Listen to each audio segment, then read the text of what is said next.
always asking themselves, what can I do to be happy? That's a big question for a lot of people. Now, you have a system of 5 steps. Yeah. I've written 5 simple steps that really helps no matter who you are, what walk of life you're in. Number 1, you have to own your own happiness. Take it away from other people demanding that they make you happy. Your kids are not going to make you happy. Your spouse is not going to make you happy. A big house is not going to make you happy. Own your own happiness and be responsible for doing those things that bring joy into your own heart, independently of life and people and money and all of that stuff. Right. It doesn't necessarily give you a happiness. You have to take responsibility of that peace and that joy that lives inside of your heart and not inside of your stuff. Wow. Am I right? Yeah. And the second thing that I think people need to do is challenge their own story, because people torment themselves by how they see their life. They've told themselves a story as if it were the truth when it is really a perspective truth. And sometimes you've narrated a story that you beat yourself to death with. Challenge your own story. Change the way you talk to yourself about who you are and what happened to you and what you're going to do in your life. You wrote the script. Change the story. Change the dialogue. You can, am I right? You know? Yeah. The third thing that I think is very important is to enjoy the journey, not the destination. A lot of us delay our happiness. When I get to this level, when I get my degree, when I get the kids, when I get married, I'm going to be happy. Enjoy the journey. Enjoy the whole step, the whole process. Every day that you get up to strive for whatever it is you're after. You know, I'm a goal-oriented guy. Yeah, absolutely. But you don't celebrate when you get to the finish line. Celebrate all along the way. Celebrate all along the way. Yeah, man.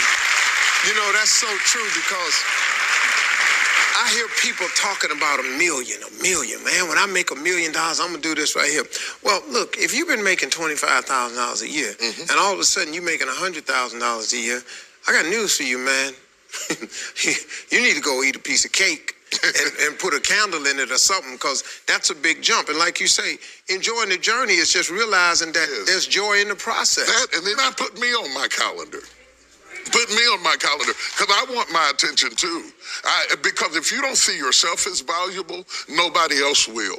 You know, nobody else will. The other point is make relationships count. Making your relationships count, because everything is about relationships. First of all, your relationship with God. That's a very important thing to have, because as long as you know that there's somebody in charge, you don't have to bear the brunt of the responsibility and the weight of what's going on in your life. Yeah. You can talk to the boss. Okay? Yeah. Number 2, enjoy your relationship with yourself. If you don't like you, it makes it hard for me to like you. Because people, when you walk into their atmosphere, they draw you into the cosmos of their own drama.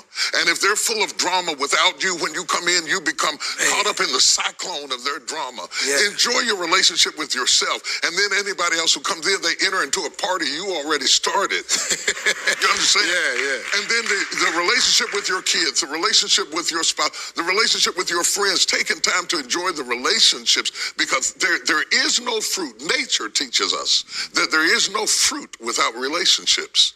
You cannot be fruitful by yourself. In business, in home, in life, in church, I don't care what it is, you are no more than the relationships you surround yourself with, and make sure that those are good ones. The 5th thing, Yeah. No, go ahead. I'm loving it, man. Is this good? Yeah, this is really good. The 5th thing that I really ascribe to is balance work with play.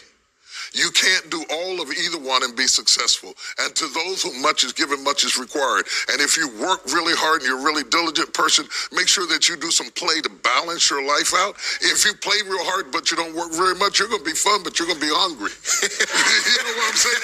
You got to balance work with play. You have to balance that with your children. If you're always a disciplinarian, your daddy going to get you when you get home. I don't want to always be the police in the house. Yeah.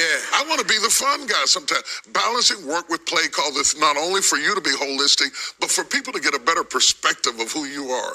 I get on my Instagram and I put crazy stuff. My kids die. Just yesterday, I put me sweating in the gym saying they said it's going to be fun, but it hadn't gotten fun yet. You know, to let people know that everything is not serious every day. That's too much pressure. We've got way too much pressure on us to be the people we were created to be. You got to enjoy the journey and the process.